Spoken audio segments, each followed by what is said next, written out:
Kit मिल रहा है, कितना पीपी किट मिल रहा है, इनके वेतन में भी देरी हो रही है, जो इनका किराया होता है उसमें भी देरी हो रही है।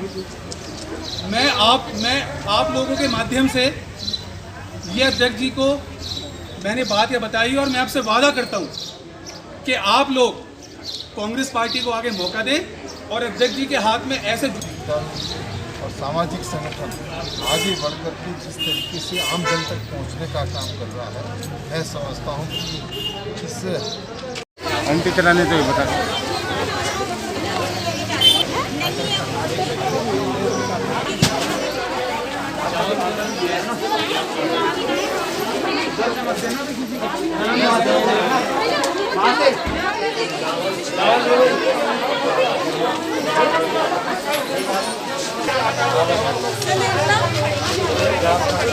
दे दो मेरा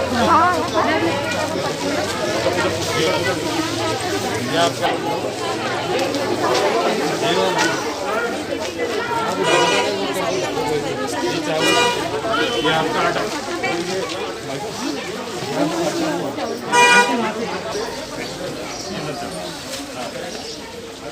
बड़ा कहां है। और उसके बाद कह रहे हैं कि हम 30 तारीख से क्यों तारीख निकालेगी थी क्या पंडित जी ने दिन लिया कि 30 तारीख से ही जो है क्या नाम हम काम करेंगे, 30 तारीख से पहले क्या हुआ, घरों में दुख कह रहे ऐसे ही सलाह।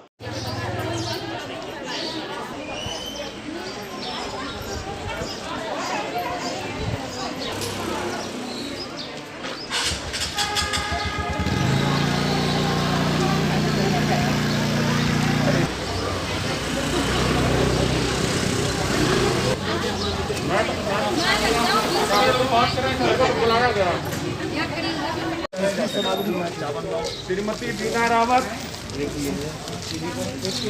ऊषा भट्ट, पीछे कैमरे में बताओ, खैर औजा यहूजा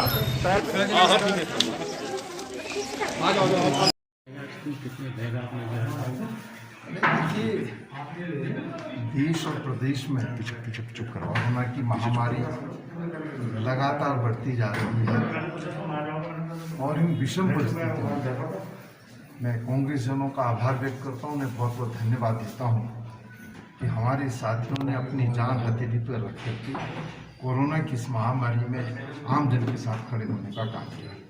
आज मसूरी में भी आंगनबाड़ी की जो हमारी कार्यकर्ती हैं और जो हमारी आशाएं हैं उनको जो है खाद्यान्न किट देने का काम किया है। मैं समझता हूँ कि आशाएं और आंगनबाड़ी ये वास्तव में फ्रंट लाइन जो है वर्कर है और अग्रिम पंक्ति पर लड़ाई लड़ने वाले लोग हैं।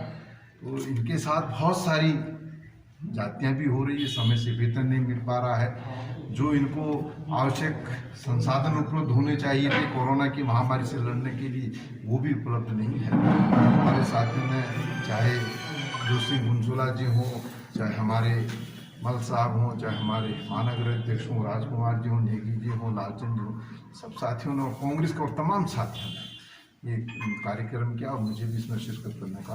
आज वैक्सीन की कमी जो देखी जा रही है हर जगह, देखिए स्थिति बड़ी अजीबोगरीब है। जब कोरोना की पहली लहर आई थी उस लहर से सरकारों को सबक सीखना चाहिए था, लेकिन सरकारों ने कोई सबक नहीं सीखा। दूसरी लहर आई, इस पहली लहर और दूसरी लहर के बीच में जो अंतराल था, सरकार उसमें कोरोना की महामारी से लड़ने के लिए व्यापक स्तर पर प्रबंधन कर सकती थी, लेकिन सरकार आपसी झगड़ों में उलझ करके रह गई। नेतृत्व परिवर्तन हुआ और नेतृत्व परिवर्तन के बाद जो हालात है, जिस सरकार की जिम्मेदारी ये थी कि वो कोरोना की महामारी से जंग लड़ने का काम करती, वो सरकार आपस में लड़ती हुई दिखाई दे रही है। पूर्व मुख्यमंत्री का बयान देख लीजिए, मंत्रीगणों का बयान देख लीजिए, विधायकों के बयान देख लीजिए, तो जो दायित्व था उसका निर्वहन नहीं कर रहे हैं। और वैक्सीन की हालत तो ये है, अभी तो 44 से ऊपर वाले जो लोग हैं उनके लिए वैक्सीन उपलब्ध नहीं है। और आपने ये स्थिति पैदा कर दी कि हम 18 से 44 तक के जो लोग हैं उनको वैक्सीनेशन करने का काम करेंगे। लेकिन हालत क्या है सरकार की? जिनका रजिस्ट्रेशन हुआ वो वैक्सीन सेंटर पर गए, वो सुबह 6 बजे आकर के बैठ गए, लेकिन जब तक मुख्यमंत्री या मंत्रीगण नहीं आते हैं, उद्घाटन नहीं करते हैं, वैक्सीनेशन नहीं होता है। वो 9 बजे 10 बजे आते हैं, लोगों में आक्रोश होता है। हालत बद से बदतर है। ऑक्सीजन कंटेनर आ जाए तो मुख्यमंत्री जी जब तक झंडी नहीं दिखाएंगे वो रवाना नहीं हो सकता। किसी ट्रक में अगर 200-300 सिलेंडर आ जाए, कोई मंत्री उसे झंडी ना दिखा दे तो वो रवाना नहीं हो सकता। ये हालत है। ये समय क्या उद्घाटन का समय है या झंडी दिखाने का समय है? ये समय तो कोरोना से लड़ाई लड़ने का समय है और सरकार इसमें पूरी तरीके से विफल साबित हुई। सर एक आखिरी सवाल, बाबा रामदेव का जो विवाद चल रहा है इस समय इंडियन मेडिकल एसोसिएशन को लेकर के, उसमें उन्होंने बयान भी दिया है कि किसी के बाप के अंदर हिम्मत नहीं जो हमें गिरफ्तार कर सके, तो क्या कहना चाहिए? देखिए, ये वैसे तो ये समय नहीं था कि आयुर्वेद और एलोपैथी में इस तरीके की जंग देखने को मिलती, लेकिन जिस तरीके की भाषा का इस्तेमाल रामदेव ने किया है, निश्चित रूप से कांग्रेस कड़े शब्दों में इसकी निंदा भी करती है, भर्त्सना भी करती है। जो डॉक्टर्स अपनी जान हथेली पर रख करके कोरोना से पीड़ित लोगों की सेवा करने का काम कर रहे हैं, कई डॉक्टर्स की जान चली गई, कई चिकित्सा क्षेत्र से जुड़े लोगों की जान चली गई, और उनके बारे में ये शब्द अगर रामदेव कहे तो मैं समझता हूँ कि केंद्र की सरकार को, राज्य की सरकार को इसका संज्ञान लेना चाहिए था। FIR दर्ज होनी चाहिए थी और उन पर मुकदमा दर्ज करके उनको जेल भेजना चाहिए था, लेकिन रामदेव को केंद्र की सरकार का और राज्य सरकार का संरक्षण है, इसीलिए वो इस तरीके की भाषा का इस्तेमाल कर रहे हैं।